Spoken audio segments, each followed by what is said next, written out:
السلام عليكم ورحمة الله وبركاته. الحمد لله والصلاة والسلام على رسول الله محمد وعلى آله وصحبه أجمعين، أما بعد فأعوذ بالله من الشيطان الرجيم. بسم الله الرحمن الرحيم. إنا أنزلناه في ليلة القدر وما أدراك ما ليلة القدر. ليلة القدر خير من 1000 شهر. امید کرتا ہوں کہ ہمارے گھر کے سارے افراد خیر و عافیت سے ہوں گے۔ اللہ تعالیٰ سے دعا ہے کہ اللہ تعالیٰ ہمارے گھر کے ہر چھوٹے بڑے افراد کو صحت و عافیت سے نوازے، دل کا سکون دے، اطمینان دے۔ جو عبادتیں کیے ہوئے ہیں رمضان المبارک میں، اللہ رب العالمین اپنے فضل سے اسے قبول کرے، اور جو کرنے والے ہیں انشاءاللہ اللہ رب العالمین اپنے فضل سے، اپنے کرم سے ان عبادتوں کو قبول فرمائے۔ چونکہ 20 رمضان تک میرے ایگزامز تھے، جس کی وجہ سے جو ہے کچھ مشغول ہو گیا تھا ایگزام میں، تو الحمدللہ 2 دن پہلے ایگزامز ہوئے اللہ کے کرم سے، اور الحمدللہ اب سے چھٹیاں شروع ہو گئی ہیں 2 دن سے۔ اللہ سے دعا کریں کہ اللہ رب العالمین رمضان المبارک کا مہینہ جو ہم پر ابھی فی الوقت موجود ہے، اللہ اس رمضان کو ہماری مغفرت کا رمضان بنائے۔ اللہ رب العالمین اس رمضان کی وجہ سے اللہ رب العالمین ہمیں جنت دے۔ اللہ رب العالمین اس رمضان سے ہماری مغفرت کر کے ہمیں جہنم سے آزاد کرائے۔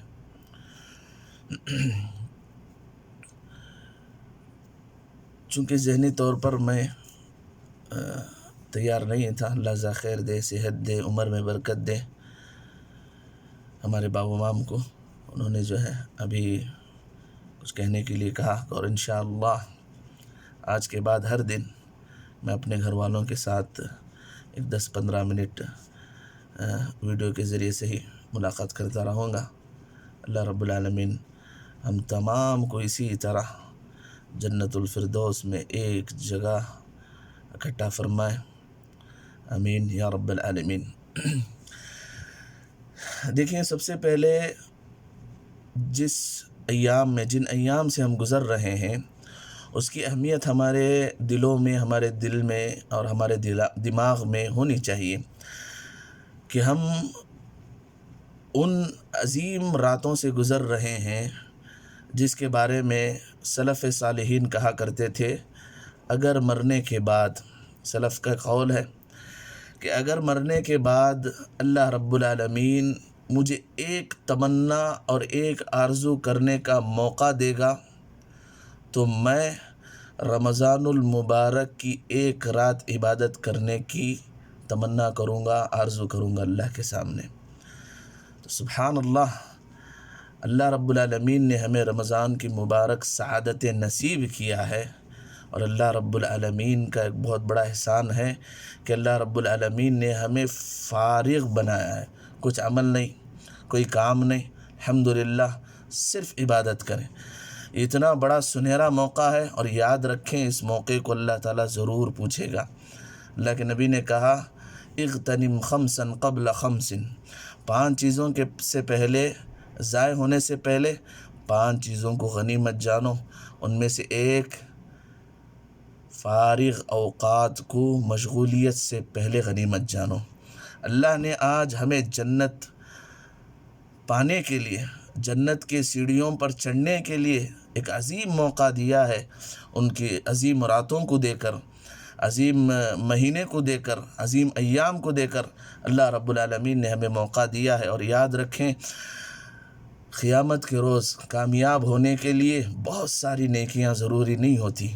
سبحان اللہ ایک کلمہ، اللہ اکبر ایک کلمہ، اللہم انک عفو تحب العفو فاعف عنا استغفار ایک کلمہ، اگر گناہوں کے پلڑے پر نیکی کا پلڑا بھاری ہو جاتا ہے، ایک کلمے سے، ایک نیکی سے اللہ رب العالمین اسے جنت نصیب کر دیتا ہے۔ اللہ ہمیں جنت نصیب کرے۔ تو جن ایام سے ہم گزر رہے ہیں ان ایام کو ہم ان راتوں کی فضیلت کو ہم اپنے دماغ میں رکھیں، بے جا تصرفات سے، سونے سے، بیکار باتوں سے، سبحان اللہ، دیکھیں، اجتناب کریں، اپنے آپ کو دور رکھیں۔ سب سے پہلی چیز آج میں کہنے والا ہوں، جو میرے ذہن میں آئی بات، وہ یہ کہ ہم لوگ عبادت کرنے سے بڑھ کر عبادت کی حفاظت کرنے کی کوشش کریں۔ ہم ان چیزوں کو دماغ میں رکھیں، ذہن میں رکھیں کہ وہ کون سی چیزیں ہیں جو ہماری عبادتوں کو اللہ تک پہنچنے سے روکتی ہیں۔ عبادت کر رہے، نمازیں پڑھ رہے، صدقہ و خیرات کر رہے، حج پہ حج کر رہے، عمرے پہ عمرے کر رہے، لیکن اللہ رب العالمین ایسے انسانوں کا ایک سجدہ بھی، بلا تفریق کہہ رہا ہوں، ایک سجدہ بھی، ایک عمرہ بھی، ایک حج بھی، لاکھوں کروڑوں کا ایک روپیہ صدقہ بھی اللہ رب العالمین قبول نہیں کرتا۔ وہ کون سی چیز ہے جو اللہ تک ہمارے اعمال کو پہنچنے میں رکاوٹ بنتی ہے؟ تو ایک حدیث کے تحت ابو داؤد کی روایت ہے، اور صحیح مسلم اور صحیح بخاری کی بھی ایک روایت ہے کہ اللہ کے نبی صلی اللہ علیہ وسلم نے فرمایا، تعرض الاعمال علی اللہ کل اثنین و خمیس فیغفر لکل مسلم لمن یشرک باللہ شیئا الا رجلین بینہما شحنا۔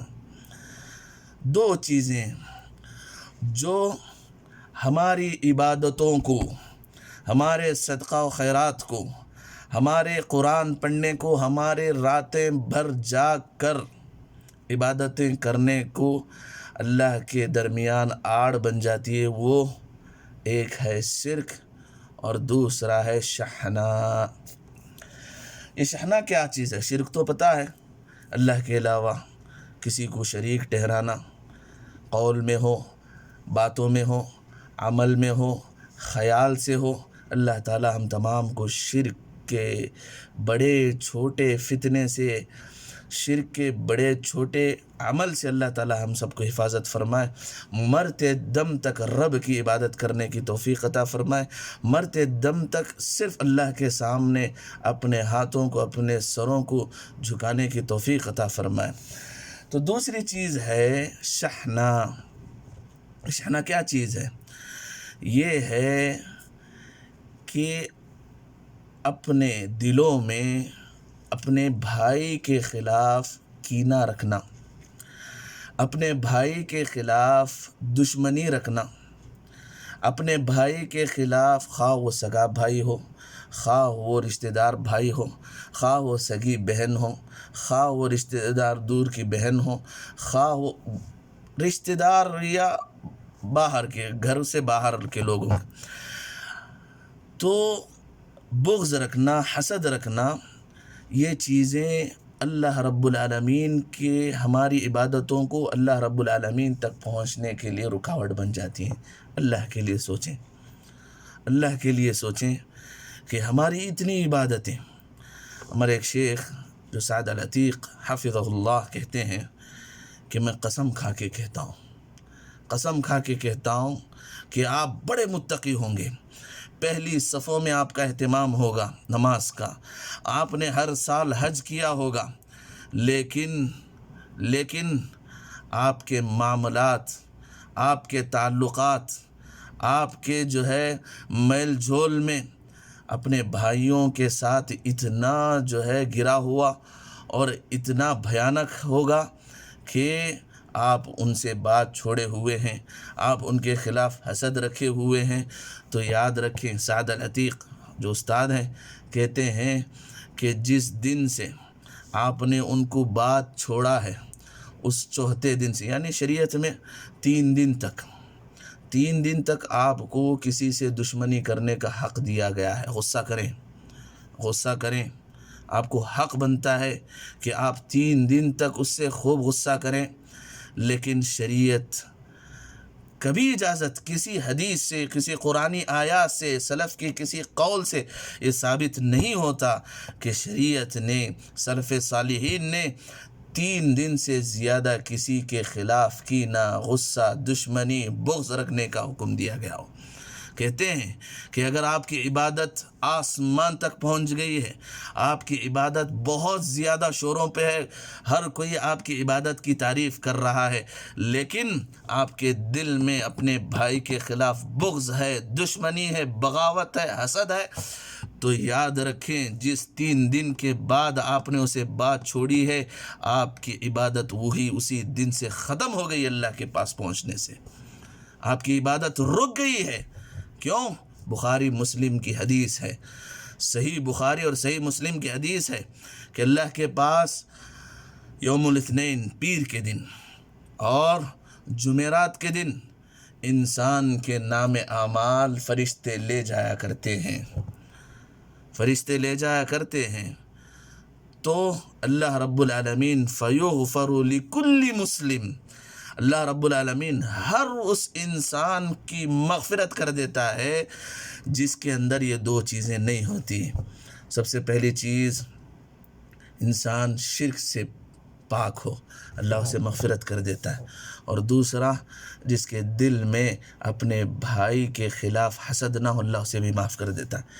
اگر شرک ہو تو اللہ معاف نہیں کرتا، اگر شرک نہیں توحید ہے لیکن اس کے ساتھ اپنے بھائی کے خلاف، اپنی بہن کے خلاف، اپنے رشتہ داروں کے خلاف، اپنے گھر والوں کے خلاف، اپنے دوستوں کے خلاف اس کے ساتھ اس کے جو ہے تعلقات صحیح نہیں ہیں، تو اللہ کہتا ہے قال انظروا حتی یصلح بینہما، اے فرشتوں ان نام اعمال کو اسی کے پاس لے جاؤ جب تک یہ آپس میں 2 بھائی مل نہ لے، جب تک یہ دشمنی آپس میں محبت میں نہ بٹ جائے، جب تک یہ بغض اور حسد آپس میں محبت میں نہ بدل جائے، یہ اعمال انہی کے پاس لے کر چلے جاؤ۔ سبحان اللہ، اس سے بڑی بد نصیبی کیا ہے۔ شیخ شریم حفظہ اللہ ایک بہترین 2 سال پہلے ٹویٹ کیے ہوئے تھے، انہوں نے کہا کہ ہم لیلۃ القدر کی راتوں میں اللہ سے دعا کرتے ہیں اللہم انک عفو تحب العفو فاعف عنا، اے اللہ تو معاف کرنے والا ہے، معافی کو پسند کرتا ہے، لہٰذا تو ہمیں معاف کر دے۔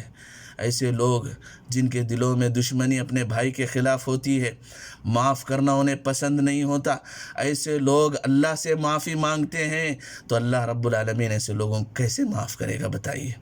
بتائیے ایسے لوگوں کو اللہ تعالیٰ کیسے معاف کرے گا، کیسے بخشے گا، کیسے ان کی مغفرت کرے گا؟ جو انسان اپنے سگے بھائی کو، اپنی سگی بہن کو، اپنے سگے رشتہ داروں کو معاف کرنا پسند نہیں کرتا اور اللہ سے مغفرت اور معافی کی امید رکھتا ہے۔ اللہ رب العالمین پہلے اپنے بھائیوں سے، اپنے جو ہے زمینی لوگوں سے مصالحت کرنے کا حکم دیتا ہے، ان سے محبت کرنے کا حکم دیتا ہے۔ سبحان اللہ۔ عبداللہ بن عمر رضی اللہ تعالیٰ عنہ کی روایت ہے، سوچنے کی بات ہے کہ ایک مرتبہ اللہ کے نبی صلی اللہ علیہ وسلم مجلس میں بیٹھے ہوئے ہوتے ہیں، ایک صحابی آنے کے بعد وضو کر کے صحابی آتے، اللہ کے نبی اپنے صحابہ کے درمیان بیٹھے ہوئے کہتے ہیں کہ دیکھو جنتی آ رہا ہے، جنتی آ رہا ہے۔ تو ایک دن آتے ہیں، اسی وقت آتے ہیں، تو دوسرے دن آتے ہیں، تیسرے دن بھی، 3 دن تک اللہ کے نبی لگاتار اسے جنت کی بشارت دیتے ہیں، جنت کی بشارت دیتے ہیں۔ ابن عمر رضی اللہ تعالیٰ عنہ کہتے ہیں کہ میں اس صحابی کے پیچھے لگ جاتا ہوں، کیونکہ اللہ کے نبی نے 3 مرتبہ دنیا میں جنت کی بشارت سنائی ہے۔ کیا وجہ ہے؟ کہتے ہیں جب میں ان کے گھر پہنچتا ہوں، ان سے اجازت طلب کرتا ہوں کہ میں آپ کے یہاں 3 دن تک مہمان بن کے رہوں گا۔ چنانچہ عبداللہ بن عمر کہتے ہیں کہ میں 3 دن تک دیکھتا رہا کہ نماز میں کوئی زیادہ جو ہے نفل نمازیں نہیں، تہجد آخری پہر میں پڑھ رہے ہیں، اور جو ہے روزہ بھی کوئی خاص اہتمام نہیں۔ 3 دن تک میں دیکھا کہ کوئی خاص عمل نہیں، تو تنگ آ کے پوچھا کہ بھائی میں اللہ کے نبی کے مجلس میں بیٹھا ہوا تھا، اللہ کے نبی آپ کو دیکھ کر 3 دن تک لگاتار آپ کو جنت کی بشارت سنائیں۔ میں نے دیکھا کہ آپ کے عمل میں کوئی خاص زیادہ عمل نہیں ہے، بتائیے کیا وجہ ہے کہ اللہ رب العالمین نے، اللہ کے نبی نے آپ کو جنت کی بشارت سنائی؟ وہ صحابی کہتے ہیں کہ میں میرے اندر کوئی نیکی، بڑی نیکی نہیں پاتا، ہاں میں اپنے دل سے ایک بات کہتا ہوں۔ سبحان اللہ۔ وہ کہتے ہیں صحابی، میں اپنے دل سے ایک بات کہتا ہوں کہ میں جب رات میں بستر پر لیٹتا ہوں تو میرے دل میں مسلمان بھائی کے خلاف کبھی کسی بھی سلسلے سے کینہ، کپٹ، حسد، دشمنی نہیں ہوتی۔ میں اپنے دل کو پاک کر کے شفاف حالت میں رات کرتا ہوں اور صبح اس حالت میں کرتا ہوں کہ میں اپنے دل کو صاف رکھا کرتا ہوں۔ سبحان اللہ۔ یہ دل کی صفائی جس کی وجہ سے اللہ کے نبی صلی اللہ علیہ وسلم نے اس صحابی کو 3 دن تک جنت کی بشارت سنائی ہے۔ آج بھی اس جنت کی بشارتیں ہمارے لیے ہیں۔ ہم اللہ کے سامنے سجدہ کر رہے ہیں، ہم ایک اللہ کے سامنے ہاتھ پھیلا رہے ہیں، لیکن ہمارے دل کینہ سے بھرے ہوئے ہیں، دشمنیوں سے بھرے ہوئے ہیں۔ سبحان اللہ۔ اتنی دشمنیاں اگر چھوڑیں کہ ایک دوسرے کو قتل کرنے کے لیے بھی پیچھے نہیں ہٹتے اللہ کے لیے۔ انسان کی نگاہیں ایک دوسرے انسان پر اس کے جسم کی حد تک ہوتی ہے، لیکن رب العالمین کی نگاہیں ہمارے دلوں تک رہتی ہے، ہمارے دلوں پر رہتی ہے۔ اور یاد رکھیں، جب دل صحیح ہوتا ہے ایسے ہی اعمال اللہ تک پہنچتے ہیں، ایسے ہی لوگوں کی مغفرت ہوتی ہے، ایسے ہی لوگوں کی اللہ دعائیں قبول کرتا ہے۔ دنیا سے کیا لینا ہے؟ اللہ رب العالمین، اللہ کے نبی صلی اللہ علیہ وسلم پر جب تہمت لگائی گئی تو ابو بکر صدیق رضی اللہ تعالیٰ عنہ کے غلام مصطح رضی اللہ تعالیٰ عنہ، یہ بھی حضرت عائشہ رضی اللہ تعالیٰ عنہ پر الزام لگانے میں شریک ہو گئے۔ جب ساری برات ہو گئی، اللہ نے وحی نازل کر کے کہا کہ عائشہ بری ہیں، پاک ہیں، تو ابو بکر صدیق رضی اللہ تعالیٰ نے قسم کھا لیا تھا کہ میں آج کے بعد مصطح کو کبھی ایک نوالا صدقہ اور ایک نوالا کھانا نہیں کھلاؤں گا۔ اللہ رب العالمین نے فوراً آسمان سے وحی نازل کر کے کہتا ہے فَلْيَعْفُوا وَلْيَصْفَحُوا أَلَا تُحِبُّونَ أَن يَغْفِرَ اللَّهُ لَكُمْ۔ اے ابو بکر، اتنے بڑے آدمی ہو، معافی کو، درگزر کو عام رکھو، کیا تمہیں پسند نہیں کہ تم لوگوں کے ساتھ معافی کو عام کرو اور اللہ رب العالمین تمہارے حق میں عام معافی کا اعلان کر دے، سبحان اللہ۔ اپنے دلوں کو پاک رکھیں۔ واللہ اللہ رب العالمین ہمارے جسموں کو دیکھنے والا نہیں ہے، ہمارے حرکتوں کو دیکھنے والا نہیں ہے، اللہ رب العالمین ہمارے دلوں کو دیکھنے والا ہے، اور اس کو ہمیشہ پاک رکھیں۔ کیوں؟ اسی دلوں کے سامنے، اسی دل کی کیفیت کے حالت میں ہم اللہ کے سامنے کھڑے ہونے والے ہیں۔ اگر ایسے دل جس دل میں کینہ ہو، کپٹ ہو، دشمنی ہو، بغض ہو، عناد ہو، سبحان اللہ، کیا منہ دکھائیں گے اللہ کو جا کر؟ اگر ہمارے دل پاک ہوں، اگر ہمارے دل شفاف ہوں، ہم اللہ کے سامنے کامیابی و کامران ہونے والے انسانوں میں سے ہوں گے۔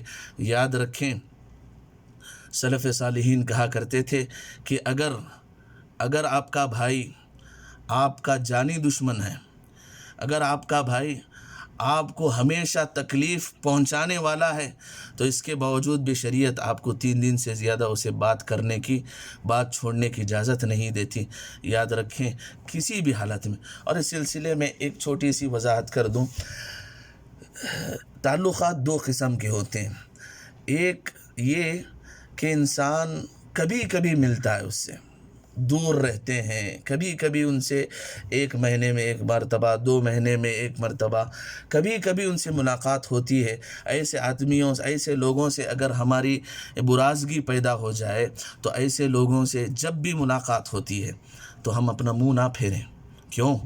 ہم کو اللہ سے خوش کرنا ہے، لوگوں کو خوش کرنا نہیں ہے۔ ہمارے اعمال اللہ تک پہنچنا ہے، لوگوں تک نہیں ہے۔